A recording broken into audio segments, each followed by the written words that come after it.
ओम शांति। 10 दिसंबर 2021 के महावाक्य हैं। मीठे बच्चे, देह अभिमान में आने से पाप होते हैं, इसलिए देही अभिमानी बनो। तुम्हारे मैनर्स बहुत अच्छे होने चाहिए, किसी को भी दुख नहीं देना है। प्रश्न: 21 जन्मों की प्रारब्ध बनाने के लिए बाप कौन सी सहज युक्ति बताते हैं? उत्तर: बच्चे, यह ईश्वरीय बैंक है। इसमें जितना जमा करेंगे उतना 21 जन्म प्रारब्ध पाएंगे।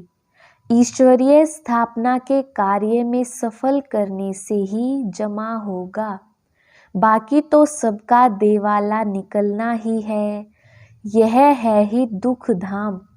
अर्थक्वेक होगी, आग लगेगी, सबको घाटा पड़ना है। इसलिए कहते हैं, किनकी दबी रहेगी धूल में, किनकी राजा खाए। ओम शांति।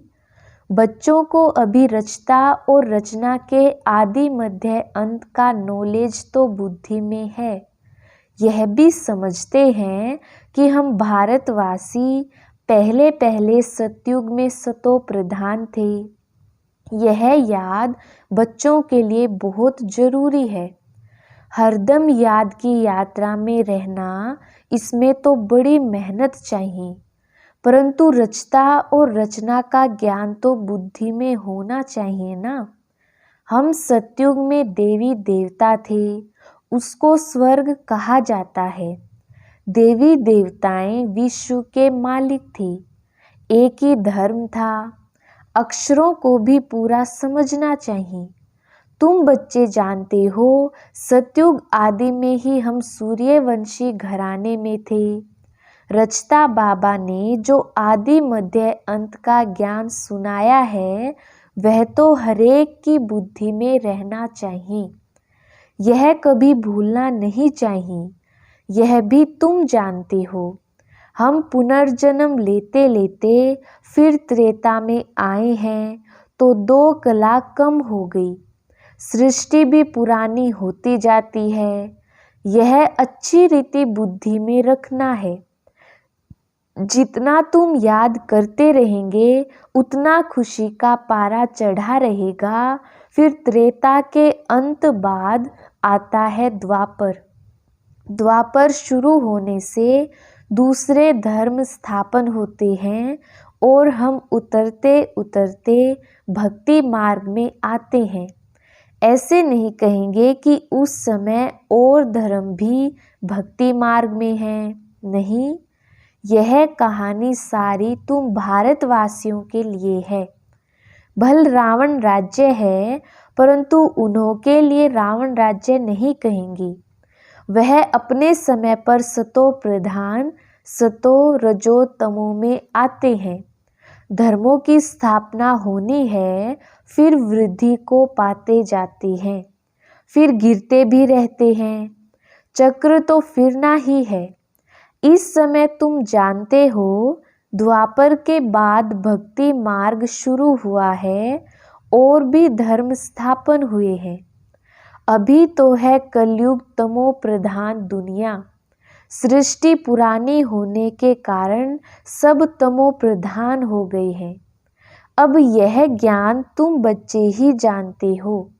यह है सहज ते सहज बात, जो बच्चा भी याद कर ले, परंतु वह याद करेंगे तो ते मुआफिक। तुम बच्चों को तो भाषणा आती है, उस अनुसार तुम समझाएंगे। तुम जानते हो, सारा झाड़ जड़जड़ी भूत अवस्था को पाया हुआ है। पहले पहले जो आदि सनातन देवी देवता धर्म था, उनका फाउंडेशन अब है नहीं। भल है भी तो वह अपने को हिंदू कहलाते हैं, इसलिए कहा जाता है देवी देवता धर्म है नहीं, प्रायलोप है। सब पतित बन गए हैं, इसलिए अपने को देवता कोई कहलाता नहीं। ना वह धर्म है, ना कर्म है।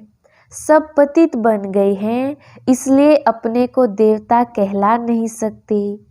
सतयुग में तो सबका कर्म अकर्म हो जाता है।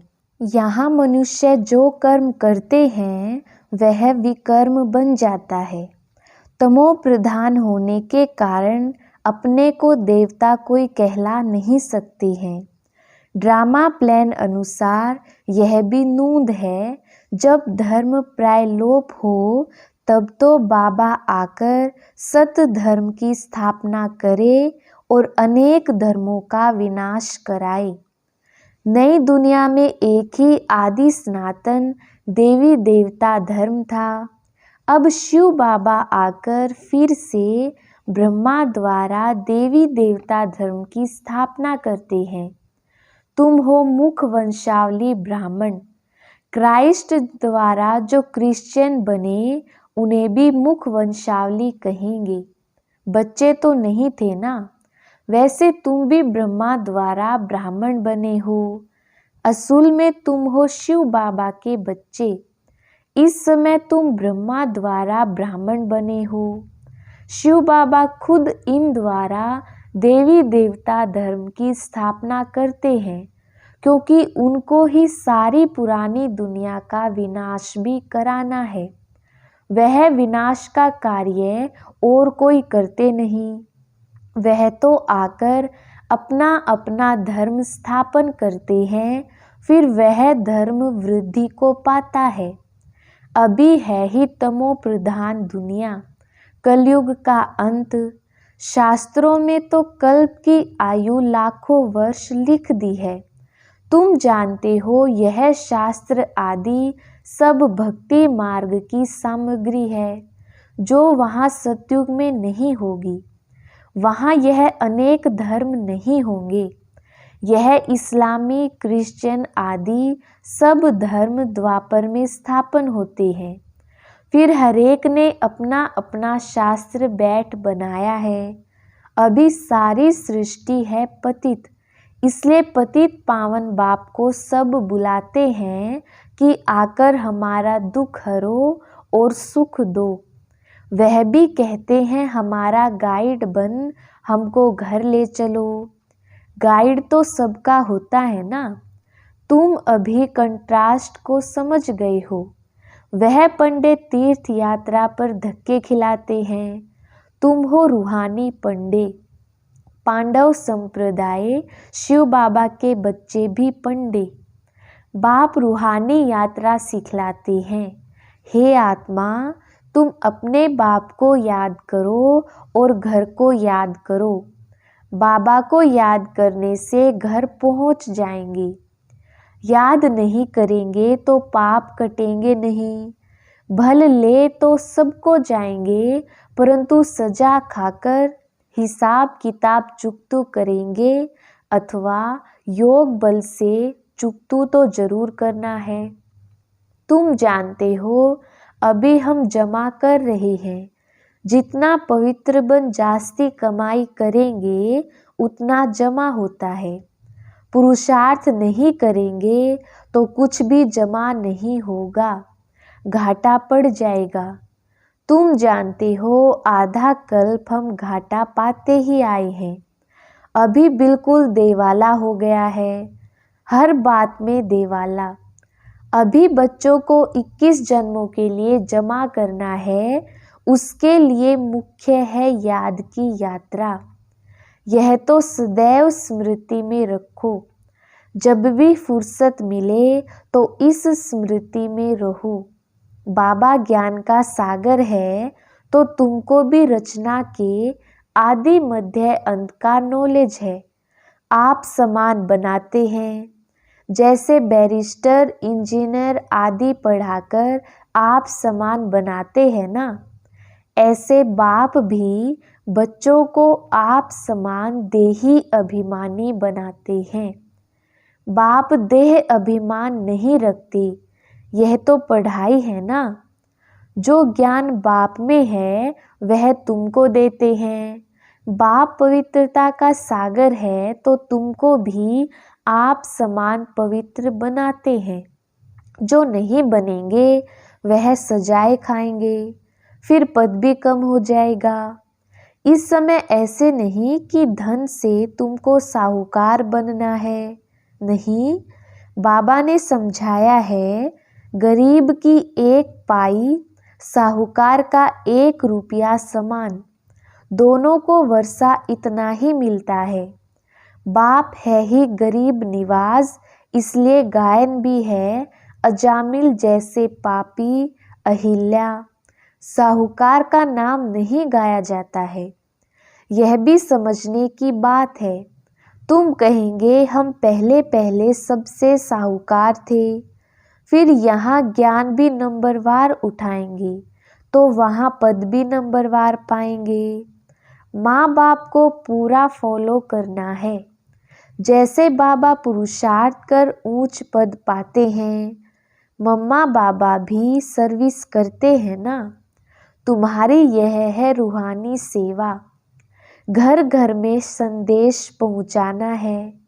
जो कोई ऐसा ना कहे कि हमको तो बाप के आने का संदेश ही नहीं मिला, तो याद कैसे करें। ऐसे कुछ कहानियां भी शास्त्रों में हैं कि भगवान को भी उल्हाना दिया, इसलिए सबको मालूम पड़ना चाहिए। टाइम थोड़ा है, दिन प्रतिदिन प्रदर्शनी मेले आदि की धूम मचती जाती है। अब विलायत के अखबारों में पढ़ता है, शुरू में जब भट्टी बनी थी तो विलायत तक अखबार में नाम गया।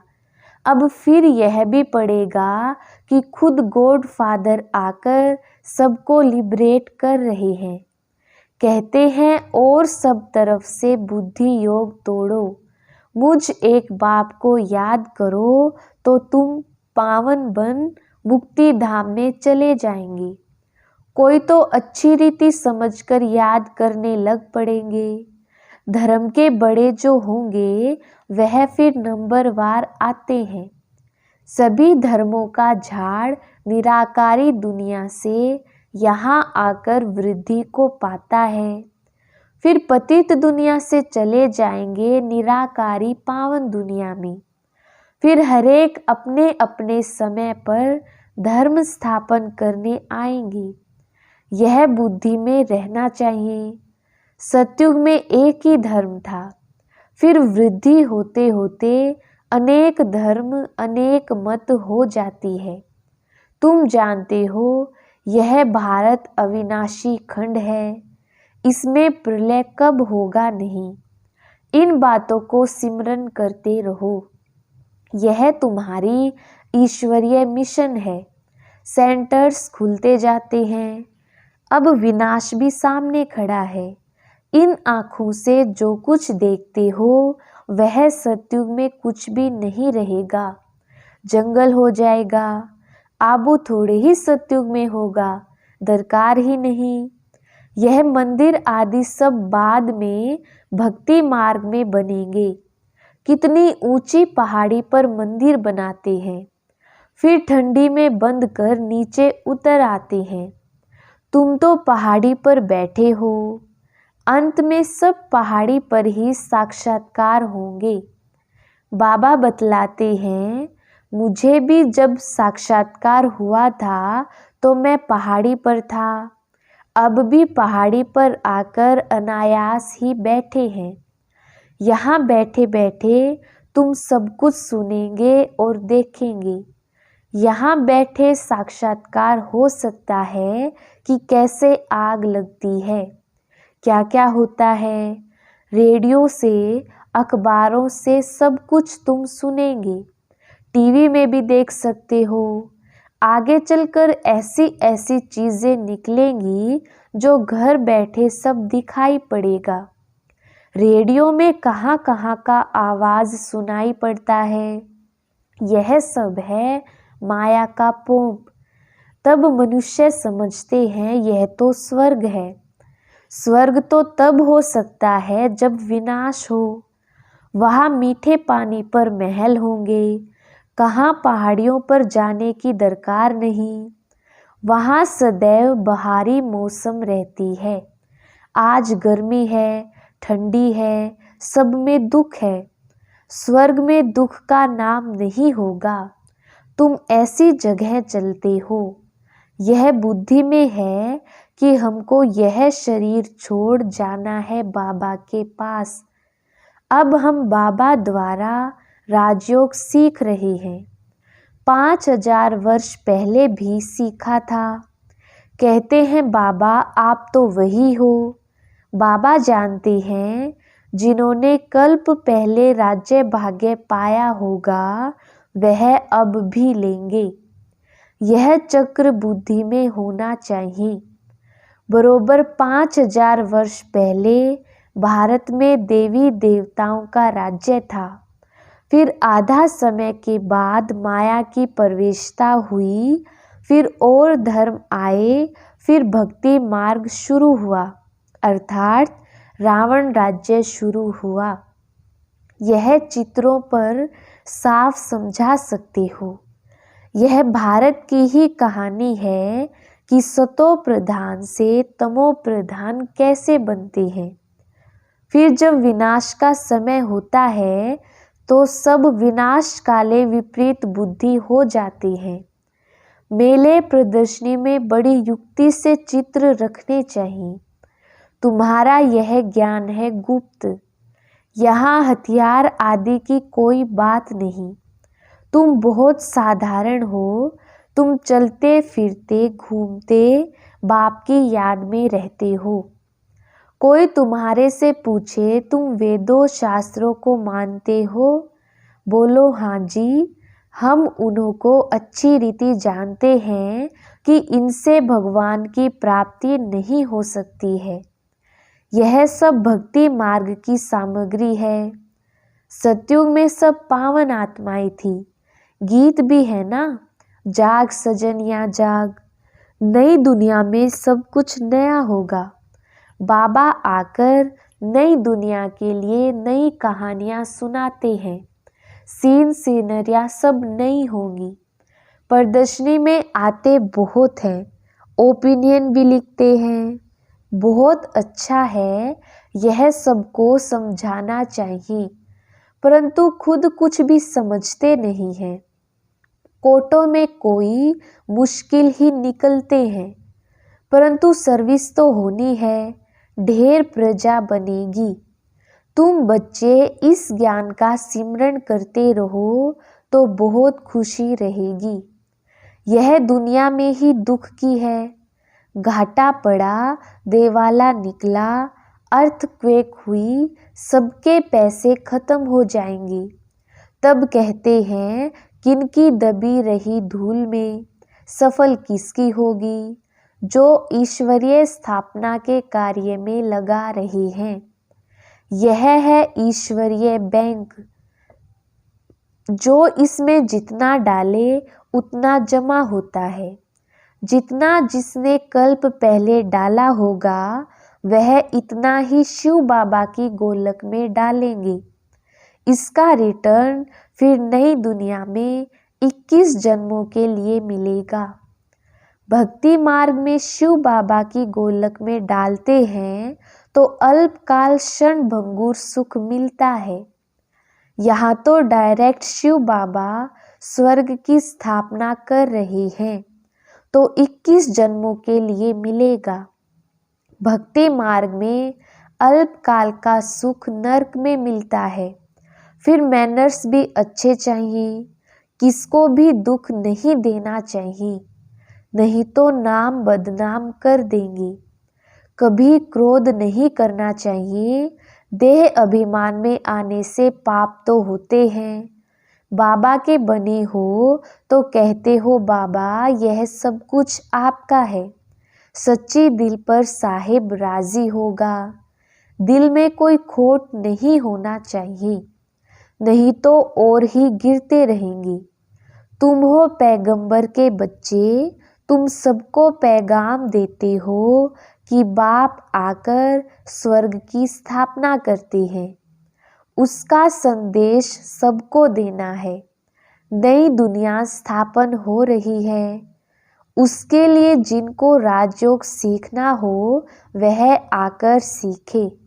अच्छा, मीठे मीठे सिकिलधे बच्चों प्रति माता पिता बाप दादा का याद प्यार और गुड मॉर्निंग।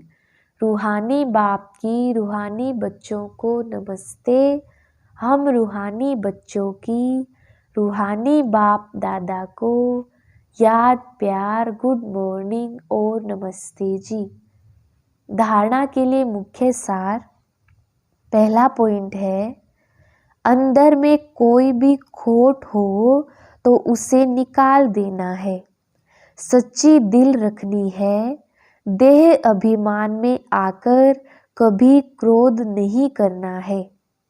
दूसरा पॉइंट है, जब भी फुर्सत मिले तो याद की यात्रा में रह कमाई जमा करनी है। वरदान, संपूर्ण समर्पण की विधि द्वारा अपनेपन का अधिकार समाप्त करने वाले समान साथी भव। विस्तार, जो वायदा है कि साथ रहेंगे, साथ चलेंगे और साथ में राज्य करेंगे, इस वायदे को तभी निभा सकेंगे जब साथी के समान बनेंगे। समानता आएगी समर्पणता से। जब सब कुछ समर्पण कर दिया तो अपना व अन्य का अधिकार समाप्त हो जाता है। जब तक किसी का भी अधिकार है तो सर्व समर्पण में कमी है, इसलिए समान नहीं बन सकते। तो साथ रहने, साथ उड़ने के लिए जल्दी जल्दी समान बनो। स्लोगन, अपने समय, श्वास और संकल्प को सफल करना ही सफलता का आधार है। अच्छा, ओम शांति।